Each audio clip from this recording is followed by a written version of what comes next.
أشهد أن لا إله إلا الله وحده لا شريك له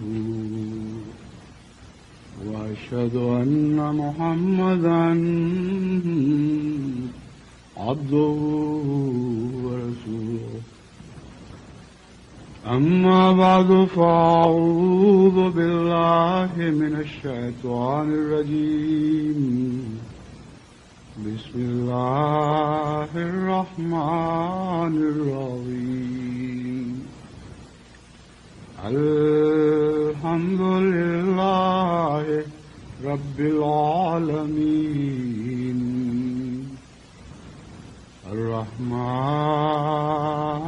الرحيم مالك يوم الدين إياك نعبد وإياك نستعين اهدنا الصراط المستقيم صراط الذين أنعمت عليهم غير المغضوب عليهم ولا الضالين۔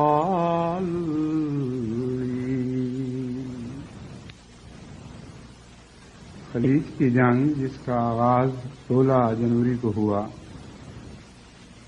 26 فروری کو ایک نہایت ہی ہولناک رات کو اختتام پذیر ہوئی۔ یہ ایک ایسی خوفناک مصائب کی رات تھی جس کی کوئی مثال جدید انسانی جنگوں کی تاریخ میں دکھائی نہیں دیتی۔ اس قدر بمباری عراق کی اب واپس اپنے ملک جاتی ہوئی فوجوں پر کی گئی ہے، اور اس قدر بمباری رات بھر بغداد شہر پر کی گئی کہ جہاں تک میں نے جنگی تاریخ کا مطالعہ کیا ہے، کسی اور ملک میں کسی اور جنگ میں کبھی ایسی خوفناک، ظالمانہ، یک طرفہ، شدید بمباری نہیں کی گئی۔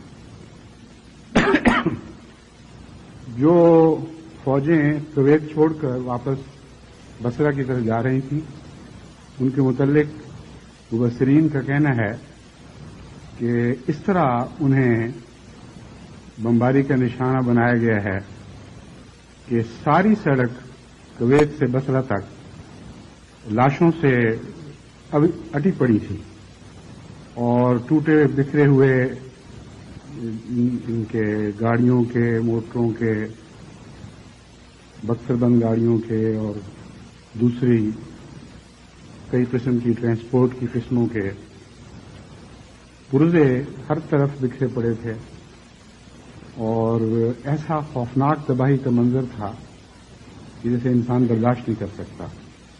یہ مغربی مبصرین کا تبصرہ ہے، اور بمباری کے متعلق عراق میں بغداد پر بمباری کے متعلق بھی جو مبصر وہاں تبصرہ کر رہا تھا، اس کی اپنی آواز بار بار کانپ جاتی تھی، اور وہ کہتا تھا کہ تصور میں بھی نہیں آ سکتا کہ آج رات کیسی ہولناک بمباری ہو رہی ہے۔ میں نے اس کے متعلق پہلے بھی کہا تھا کہ اور باتوں کے علاوہ دراصل یہ ویتنام کی ذلت کا بھوت ہے جو احساس کمتری بن کر امریکہ پر سوار ہے، اور کسی طرح اس بھوت کو وہ ہمیشہ کے لیے نکالنا چاہتے ہیں۔ بس وہ رات ایسا معلوم ہوتا تھا کہ ایک خاص بدمستی کی رات تھی جس میں عراقیوں کے خون کا شراب پی کر وہ ویتنام کا غم غلط کرنا چاہتے تھے۔ میرا یہ تاثر اس طرح درست ثابت ہوتا ہے کہ اس جنگ کے بعد صدر بش نے جو تبصرہ کیا وہ میں نے ہی یہی تبصرہ ہے۔ انہوں نے اعلان کیا، by God we have kicked the Vietnam syndrome once and for all, کہ خدا کی قسم ہم نے ویتنام کے احساس کمتری کو، جو ایک اندرونی بیماری بن کر ہماری جان کو لگ چکا تھا، ہمیشہ کے لیے ٹھڈے مار کر باہر نکال دیا. لیکن اصل واقعہ یہ نہیں ہے جو وہ سمجھ رہے ہیں. اصل واقعہ یہ ہے کہ ایک انتہائی ہولناک ظلموں کی داستان کا ہوا تھا جو دراصل ان کے پیچھے پڑا ہوا تھا، اور ویسی ہی ایک اور ظلموں کی داستان کا ہوا انہوں نے پیدا کر دیا. بس اب ایک ہوے کا مسئلہ نہیں، اب دو ہووں کا مسئلہ ہے. دو بھوت ہیں جو ہمیشہ امریکہ پر سوار رہیں گے، ایک ویتنام کا بھوت اور ایک عراق پہ ظلم و ستم کا بھوت. ان کو یہ اس لیے دکھائی نہیں دے رہا کہ ان کے ہاں اس مسئلے کا تجزیہ اس سے بالکل مختلف ہے جو تجزیہ دنیا کی نظر میں ہے. دنیا ویتنام کو اس طرح نہیں دیکھتی کہ وہاں 54,000 امریکن ہلاک ہوئے اور ان کی لاشیں واپس اپنے وطن پہنچائی گئیں. دنیا ویتنام کے قصے کو اس طرح دیکھتی ہے کہ 25 لاکھ ویتنامیز وہاں ہلاک ہوئے اور ہزارہ شہر اور بستیاں خاک میں مل گئی.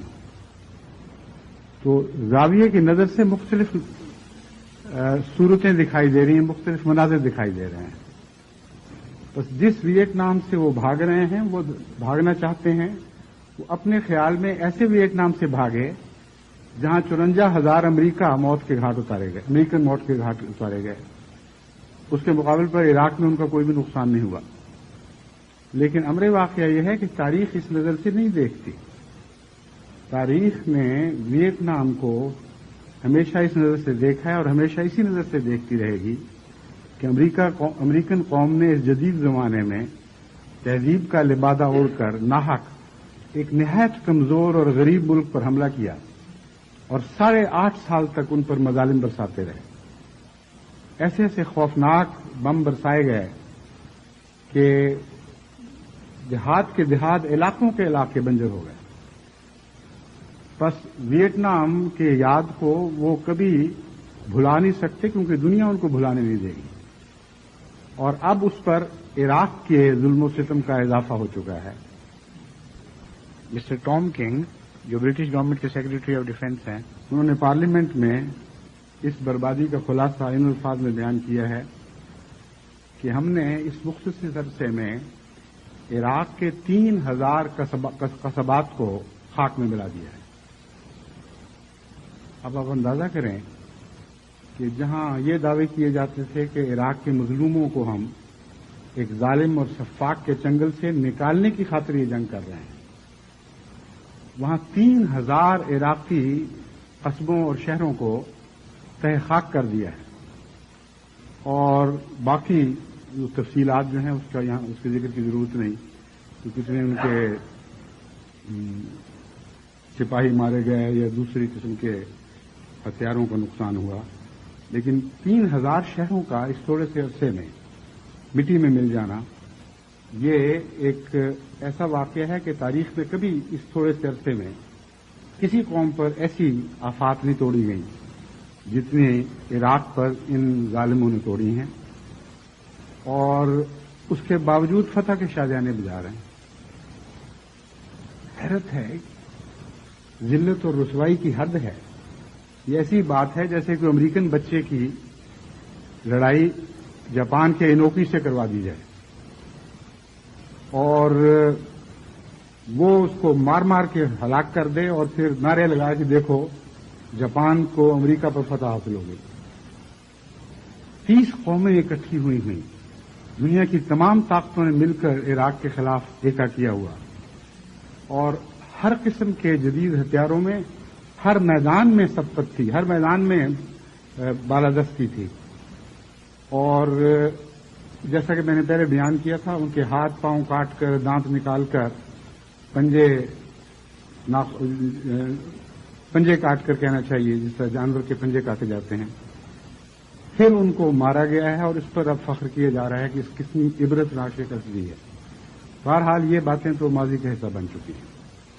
اس کے مستقبل کے جو نہایت خوفناک نتائج نکلنے والے ہیں ان سے متعلق جیسا کہ میں مشورہ دے رہا تھا، میں چند اور مشورے عربوں کو بھی دینا چاہتا ہوں، دوسرے مسلمانوں کو بھی، اور تمام دنیا کی، خصوصاً تیسری دنیا کی قوموں کو۔ عربوں کو فوری طور پر اپنے اندرونی مسائل حل کرنے چاہیے، اور اس اندرونی مسائل کے حصے میں کے دائرے میں ایران کو بھی شامل کرتا ہوں، کیونکہ 3 ایسے مسائل ہیں جو اگر فوری طور پر حل نہ کیے گئے تو عربوں کو فلسطین کے مسئلے میں کبھی اتفاق نصیب نہیں ہو سکے گا۔ ایران کی عربوں کے ساتھ ایک تاریخی رقابت چلی آ رہی ہے، جس کے نتیجے میں سعودی عرب اور کویت مجبور ہو گئے تھے عراق کی مدد پر، باوجود اس کے کہ اندرونی طور پر اختلافات ہیں۔ وہ کسی قیمت پر برداشت نہیں کر سکتے کہ ایران ان کے قریب آ کر بیٹھ جائے۔ دوسرا شیعہ سنی اختلاف کا مسئلہ ہے، اور اس مسئلے میں بھی سعودی عرب حد سے زیادہ الرجک ہے۔ وہ شیعہ فروق کو کسی قیمت پہ برداشت نہیں کر سکتا۔ تیسرا مسئلہ کردوں کا مسئلہ ہے۔ جہاں تک دشمن کی حکمت عملی کا تعلق ہے، اسرائیل سب سے زیادہ اس بات کا خواہش مند ہے کہ یہ تینوں مسائل بھڑک اٹھیں۔ چنانچہ جنگ ابھی دم توڑ رہی تھی کہ وہاں ایران کے جنوب میں یا عراق کے جنوب میں شیعہ بغاوت کروا دی گئی، اور شیعہ بغاوت کے نتیجے میں ایران عرب رقابت کا مسئلہ خود بخود جاگ جانا تھا۔ چنانچہ شیعہ علماء نے ایران کی طرف رجوع کیا اور ان سے مدد چاہی۔ غالباً سعودی عرب نے اس موقع پر بہت شدید دباؤ ڈالا ہے۔ کوئی خبر تو باہر نہیں نکلی، لیکن منطقی نتیجہ یہ نکلتا ہے، اور امریکہ کو اس یہودی سازش کا اعلی کار بننے سے روک دیا ہے، ورنہ یہ معاملہ یہاں رکنے والا نہیں تھا۔ اور اگر ایران نے عقل سے کام نہ لیا ہوتا، یہ بھی ایک ممکن ہے، یہ وجہ بنی ہو کہ ایران نے عقل سے کام لیا ہو، تو اسی علاقے میں اگلی خوفناک جنگوں کی بنیاد ڈال دی جاتی۔ کردوں کو بھی اسی وقت انگیخت کیا گیا۔ کردوں کا مسئلہ اس لیے آگے نہیں بڑھا کہ مغربی قومیں بظاہر انصاف کے نام پر بات کرتی ہیں، لیکن فی الحقیقت محض اپنے ذاتی مقاصد دیکھتی ہیں۔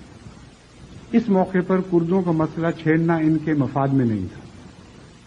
اس کی وجہ یہ ہے کہ کرد مسئلے کا تعلق صرف عراق سے نہیں ہے، کرد مسئلے کا تعلق 4 قوموں سے ہے، ایرانیوں سے، ترکیوں سے، ترکوں سے اور روسیوں سے۔ بس اگر انصاف کے نام پر عراق کے خلاف کردوں کو ابھارتے اور ان کی مدد کرتے تو لازماً ترکی کے خلاف بھی ابھارنا پڑنا تھا، ورنہ ان کا انصاف کا بھرم ٹوٹ جاتا اور یہ دعویٰ جھوٹا ثابت ہو جاتا، اور کردوں کو انگیخت کرنے کے نتیجے میں ویسے بھی تمام کردوں کے اندر آزادی کی نئی رو چلتی، اور مسائل صرف عراق کے لیے پیدا نہیں ہونے تھے بلکہ ایران کے لیے، ترکوں کے لیے اور روس کے لیے بھی پیدا ہونے تھے۔ بس اس وقت خدا کی تقدیر نے وقتی طور پر ان مسائل کو ٹال دیا ہے، لیکن نہایت ضروری ہے کہ یہ تمام مسلمان قومیں جن کا ان مسائل سے تعلق ہے فوری طور پر آپس میں سر جوڑیں اور ان مسائل کو مستقل طور پر حل کر لیں، ورنہ یہ ایک ایسی تلوار کے طور پر ان کے سروں پر لٹکے رہیں گے جو ایسی تار سے لٹکی ہوئی ہوگی جو مغربی طاقتوں کی انگلیوں میں جس کا ایک کنارہ پکڑا ہوا ہے یا الجھا ہوا ہے۔ جب چاہیں اس کو گرا کر سروں کو زخمی کریں، جب چاہیں اتار کر سر سے لے کر دل تک چیرتے چلے جائیں۔ ان مسائل کو ہمیشہ یہی خوفناک ان مسائل کے استعمال کا یہ خوفناک احتمال ہمیشہ ان کے سر پر لٹکا رہے گا، اور یہی حال دیگر دنیا کے مسائل کا ہے۔ مغربی طاقتیں ہمیشہ بعض موجود مسائل کو جب چاہیں چھیڑتی ہیں اور استعمال کرتی ہیں، اور اس طرح تیسری دنیا کی قومیں ایک دوسرے سے لڑ کر ایک دوسرے کو ہلاک کرنے کے لیے بنتی ہیں۔ ایک اور اہم مشورہ ان کے لیے یہ ہے کہ بظاہر یہ کہا جا رہا ہے کہ امریکہ اسرائیل پر دباؤ ڈال رہا ہے کہ وہ اردن کا مغربی کنارہ خالی کر دے، لیکن مجھے یقین ہے کہ یہ سب قصہ ہے، ایک ظاہر کا ایک ڈرامہ کھیلا جا رہا ہے۔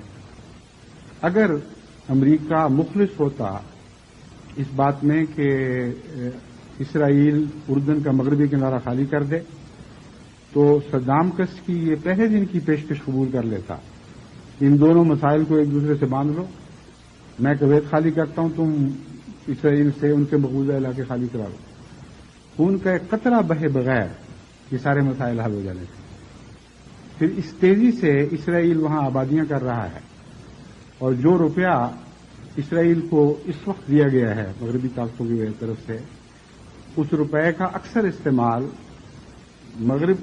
اردن کے مغربی کنارے میں روس کے یہودی مہاجرین کو آباد کرانا ہے۔ اس لیے عقلاً کوئی وجہ سمجھ ہی نہیں آتی کہ یہ ایسا واقعہ ہو جائے کہ امریکہ اس دباؤ میں سنجیدہ ہو اور اسرائیل اس بات کو مان جائے۔ ایک خطرہ ہے کہ اس کو ایک طرف رکھ کر شام کو یہ مجبور کیا جائے کہ مصر کی طرح تم باہمی دو طرفہ سمجھوتے کے ذریعے اسرائیل سے صلح کر لو۔ اگر یہ ہوا تو فلسطینیوں کا عربوں میں نگہداشت کرنے والا اور ان کے سر پر ہاتھ رکھنے والا سوائے عراق اور اردن کے کوئی نہیں رہے گا۔ عراق کا جو حال ہو چکا ہے وہ آپ دیکھ رہے ہیں، اردن میں یہ طاقت ہی نہیں ہے، بلکہ ہو سکتا ہے کہ اسرائیل اردن سے ایسی چھیڑ چھاڑ جاری رکھے کہ اس کو بہانہ مل جائے کہ اردن نے چونکہ ہمارے خلاف جارحیت کا نمونہ دکھایا ہے یا ہمارے دشمنوں کی حمایت کی ہے، اس لیے ہم اس کو بھی اپنے قبضے میں لے لیں۔ تو اس نقطۂ نگاہ سے ایک 3 مشرق وسطی کی قوموں کا اتحاد انتہائی ضروری ہے، ایران، عراق اور اردن، اور اس کے علاوہ دیگر عرب قوموں سے ان کی مفاہمت بہت ضروری ہے تاکہ یہ 3 مصر کے ایک طرف نہ رہیں بلکہ کسی نہ کسی حد تک دیگر عرب قوموں کی حمایت بھی ان کو حاصل ہو۔ ایک اور مسئلہ جو اب اٹھایا جائے گا وہ سعودی عرب کے اور کویت کے تیل سے ان عرب ملکوں کو خیرات دینے کا مسئلہ ہے جو تیل سے آ رہی ہیں، تیل کی دولت سے خالی ہیں۔ یہ انتہائی خوفناک خودکشی ہوگی اگر ان ملکوں نے اس طریق پر سعودی عرب اور کویت کی امداد کو قبول کر لیا، گویا وہ حقدار تو نہیں ہیں لیکن خیرات کے طور پر ان کی جھولی میں ڈالی جا رہی ہے۔ اس کے نتیجے میں فلسطین کے مسئلے کے حل ہونے کے جو باقی امکانات رہتے ہیں وہ بھی ہمیشہ کے لیے مٹ جائیں گے۔